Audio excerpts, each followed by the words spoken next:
Assalamualaikum warahmatullahi wabarakatuh. Selamat datang kembali di Abdan Story. Kali ini saya akan menceritakan kisah kutukan ayah. Sebelum kita lanjut ke ceritanya, ayo bantu support channel ini dengan like, subscribe, komen, dan jangan lupa aktifkan lonceng notifikasinya agar kamu tidak ketinggalan cerita selanjutnya. Terima kasih atas bantuannya, dan ayo kita mulai ceritanya. Jangan lupa siapkan kopi dan teh terbaik kamu. Selamat menikmati ceritanya. Malam itu, hujan turun dengan deras. Di sebuah desa terpencil yang jauh dari hiruk-pikuk kota, berdirilah sebuah rumah tua yang dihuni keluarga sederhana. Rumah itu sudah lama tampak rapuh. Dindingnya berlumut, atapnya bocor di beberapa sisi, dan halaman depannya dipenuhi semak-semak yang dibiarkan tumbuh liar. Di dalam rumah, seorang pria paruh baya bernama Wirya terbaring sakit. Tubuhnya kurus kering, wajahnya pucat, dan matanya cekung seperti kehilangan cahaya kehidupan.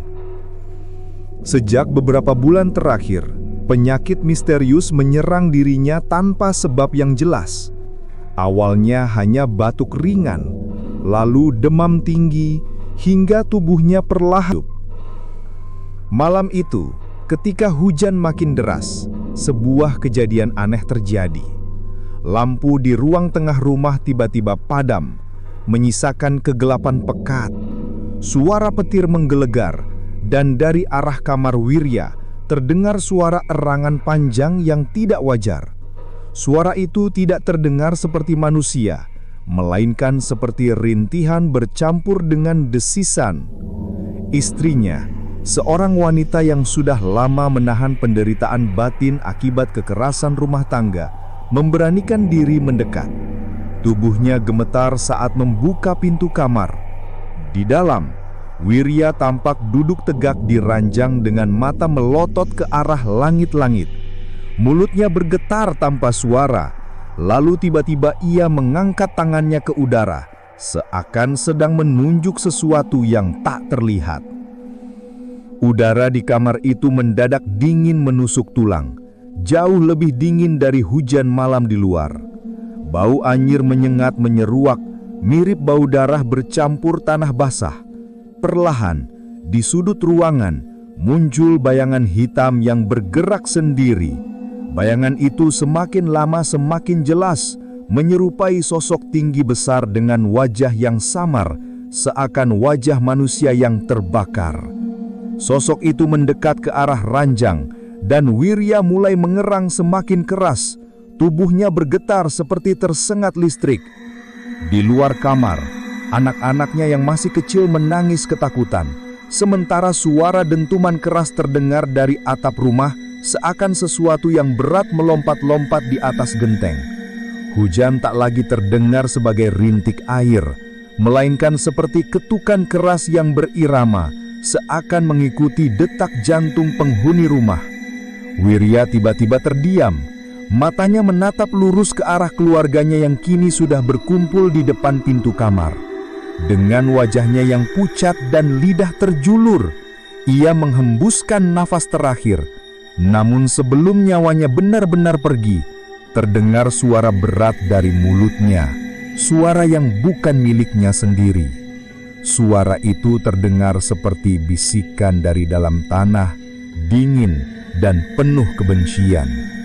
Saat tubuhnya terkulai, cahaya kilat menerangi ruangan. Di dinding kamar, terlihat bayangan aneh berbentuk tangan besar yang menempel dan bergerak sendiri. Tangannya seakan ingin meraih siapapun yang ada di sana. Anak-anak menjerit, istrinya jatuh terduduk, dan pintu kamar tiba-tiba tertutup dengan sendirinya. Kematian Wirya bukanlah akhir. Justru sejak malam itu, rumah tua tersebut menjadi tempat di mana kutukan mulai bekerja.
Sejak malam kematian Wirya, rumah tua itu berubah menjadi tempat yang asing. Bau anyir masih menetap di udara meskipun jendela-jendela dibuka lebar. Istrinya berusaha menenangkan anak-anak, namun rasa takut lebih mendominasi daripada duka. Setiap sudut rumah seolah memiliki mata yang mengawasi, dan setiap suara kecil menimbulkan kepanikan. Malam pertama setelah penguburan, gangguan mulai muncul. Ketika seluruh penghuni rumah mencoba tidur, terdengar suara langkah kaki berat berkeliling di dalam rumah. Langkah itu begitu nyata, seolah ada seseorang yang sedang berjalan dari ruang tengah menuju dapur, lalu kembali ke kamar tidur yang dulunya ditempati Wirya. Namun saat dicek, tidak ada siapapun di sana. Di kamar Wirya, suasana semakin aneh. Cermin yang tergantung di dinding retak dengan sendirinya, menimbulkan bentuk pecahan seperti urat-urat hitam. Retakan itu tidak pernah hilang meski diganti.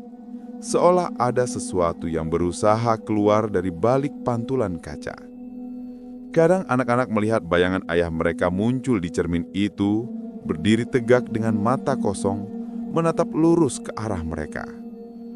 Tatapan matanya kosong dan seringkali ia berkata, ia sedang bermain dengan ayah. Malam demi malam, suara-suara aneh semakin sering terdengar. Suara kursi bergeser, pintu terbuka lalu menutup sendiri, hingga bunyi keras seperti benda jatuh dari lonteng. Tetangga yang datang untuk menjenguk pun merasakan hal serupa. Udara dingin menusuk tulang dan perasaan diawasi yang begitu kuat. Suatu malam, ketika hujan kembali turun deras seperti malam kematian Wirya, gangguan itu mencapai puncaknya. Lampu rumah padam, hanya menyisakan cahaya redup dari lilin. Angin kencang berhembus dari arah jendela, meskipun jendela itu tertutup rapat. Bau busuk menyeruak dari kamar Wirya. Kali ini jauh lebih menyengat, mirip bangkai yang membusuk bercampur dengan aroma darah segar. Tiba-tiba, terdengar suara berat dari kamar itu. Suara serak yang jelas bukan suara manusia hidup. Suara itu menyebut nama anak-anaknya satu persatu dengan nada penuh kebencian. Dari arah pintu kamar, terlihat bayangan kaki hitam besar yang melangkah perlahan, meninggalkan bekas tapak basah di lantai. Bekas itu tampak seperti bercak darah, meskipun tak ada luka yang terlihat. Anak-anak berlari ketakutan, namun pintu utama rumah terkunci rapat dari dalam. Istrinya berusaha menenangkan mereka, namun tiba-tiba lilin yang mereka pegang padam serentak. Dalam kegelapan pekat, hanya terdengar suara nafas berat yang begitu dekat, seperti ada seseorang berdiri tepat di belakang mereka. Ketika kilat menyambar, sesosok bayangan tinggi terlihat di ruang tengah. Sosok itu menyerupai Wirya, namun wajahnya hangus terbakar, matanya kosong, dan tubuhnya berlumuran luka. Tangannya panjang dengan jari-jari runcing seperti cakar. Ia berdiri memandang keluarga kecil itu, lalu perlahan-lahan tersenyum dengan bibir yang koyak. Saat itu juga anak bungsu jatuh pingsan dengan wajah membiru. Tubuhnya kejang, dan dari mulutnya keluar bisikan lirih. Suara itu sama persis dengan suara ayahnya sebelum meninggal. Kata-kata yang keluar terdengar seperti sebuah janji kutukan, bahwa mereka tidak akan pernah lepas dari dirinya, bahkan setelah mati sekalipun. Rumah itu kini bukan lagi tempat tinggal, melainkan penjara kutukan yang diwariskan. Setiap malam, teror semakin nyata, dan bayangan sosok ayah itu semakin sering menampakkan diri. Tidak ada jalan keluar, tidak ada tempat aman. Yang tersisa hanyalah ketakutan yang terus menggerogoti jiwa.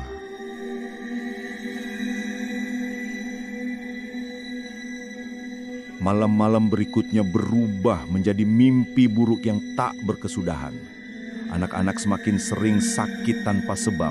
Tubuh mereka dipenuhi lebam biru seakan dipukul dengan benda keras. Istrinya hanya bisa menangis tanpa daya.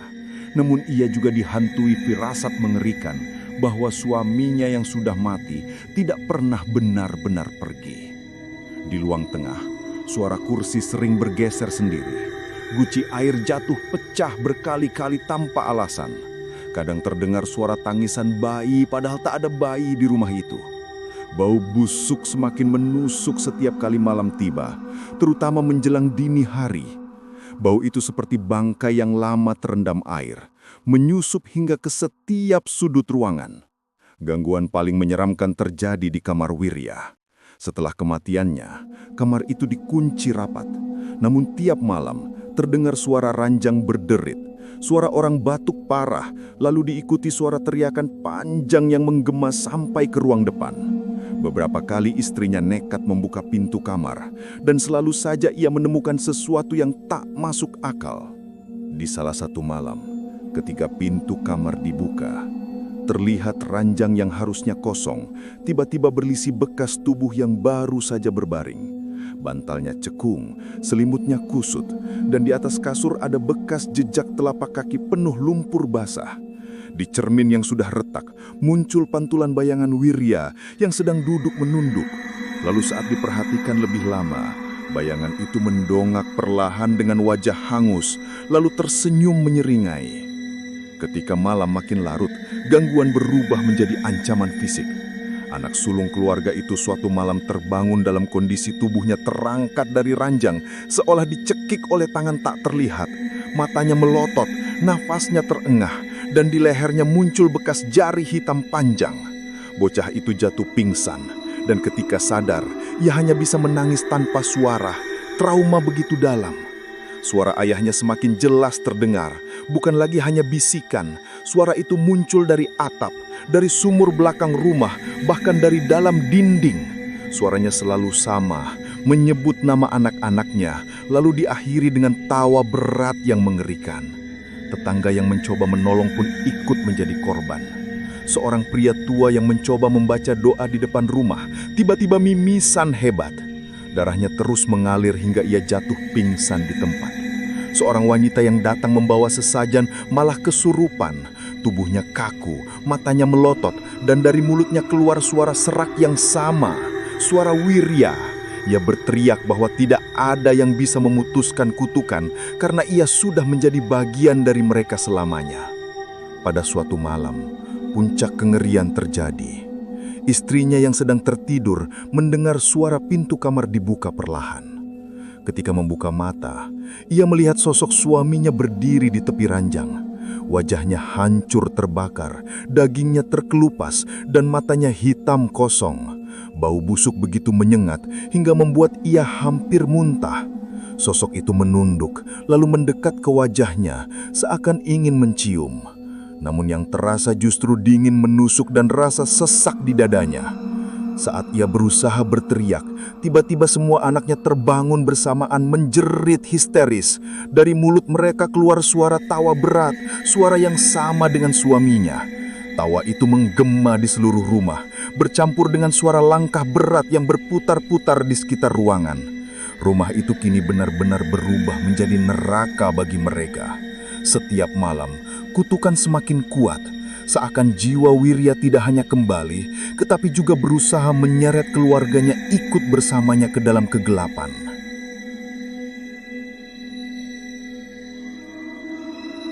Malam terakhir sebelum mereka meninggalkan rumah itu adalah malam paling mengerikan yang tak akan pernah mereka lupakan.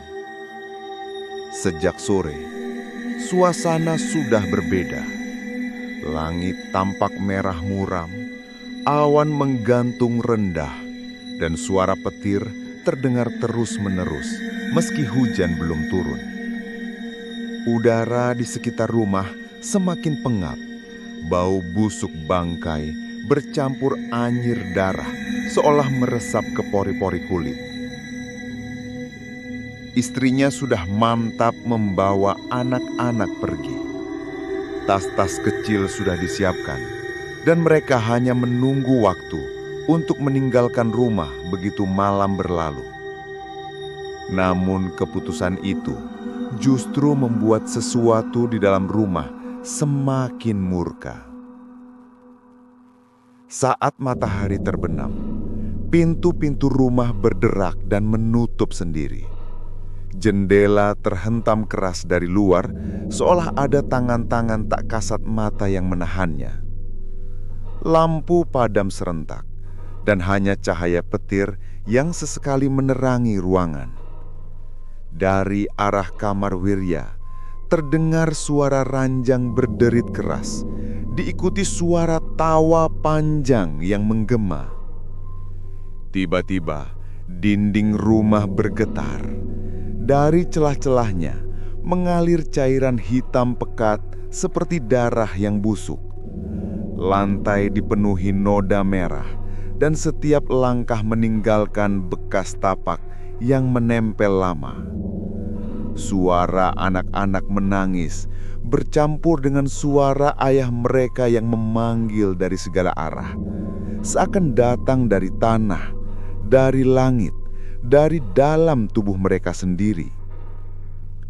Anak sulung berusia 9 tahun tiba-tiba terjatuh ke lantai. Tubuhnya kaku, matanya terbalik putih, dan dari mulutnya keluar suara berat, suara ayahnya.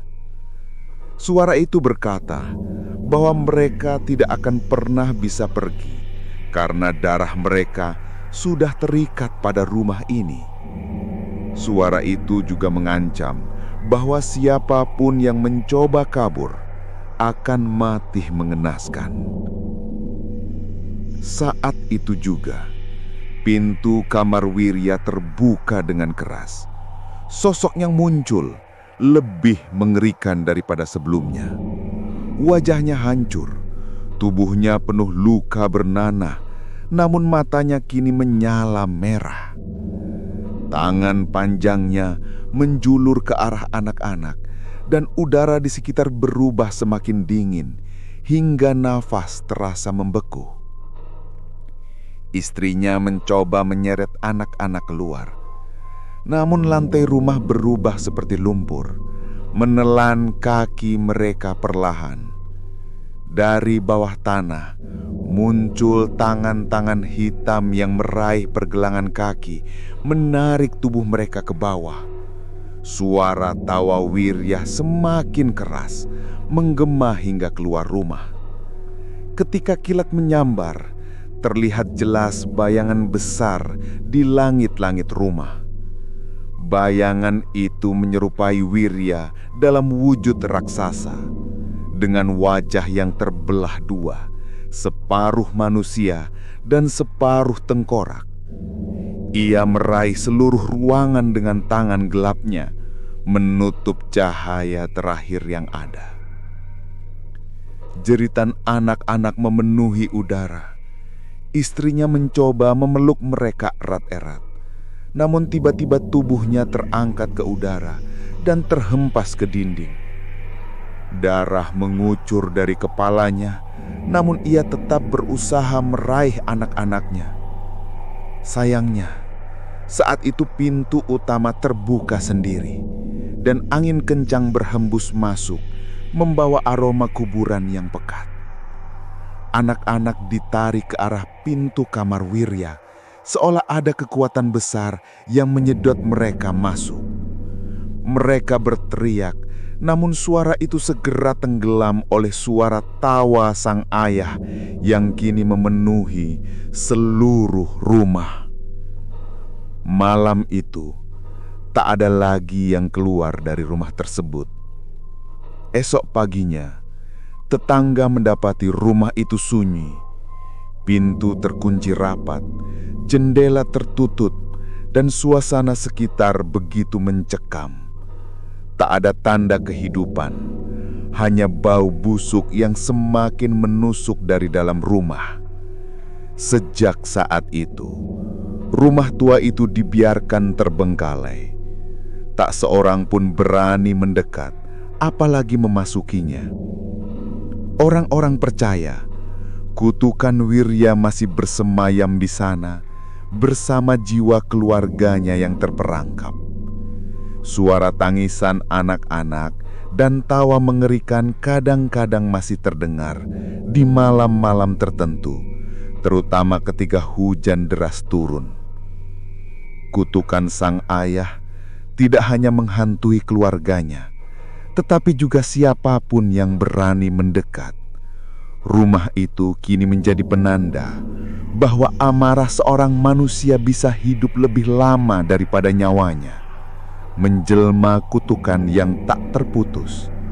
Dan hingga kini, setiap kali hujan mengguyur desa itu, orang-orang memilih menutup jendela rapat-rapat karena mereka percaya bayangan Wirya masih berkeliaran, mencari kurban baru untuk dibawa masuk ke dalam rumahnya yang terkutuk.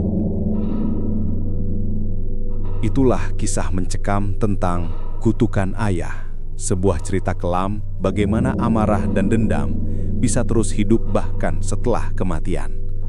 Rumah itu kini menjadi saksi bisu bahwa tidak semua jiwa pergi dengan tenang. Sebagian memilih tinggal untuk menjerat yang mereka tinggalkan. Kalau kalian suka dengan cerita horor seperti ini, jangan lupa subscribe, like, dan share biar makin banyak yang merasakan kengerian yang sama. Aktifkan juga lonceng notifikasi supaya kalian tidak ketinggalan kisah-kisah menyeramkan berikutnya di channel Abdan Story. Sampai jumpa di cerita selanjutnya. Tetap waspada karena terkadang bayangan yang kalian lihat di malam hari bukan hanya sekedar bayangan. Terima kasih sudah menonton. Wassalamualaikum. Pamit.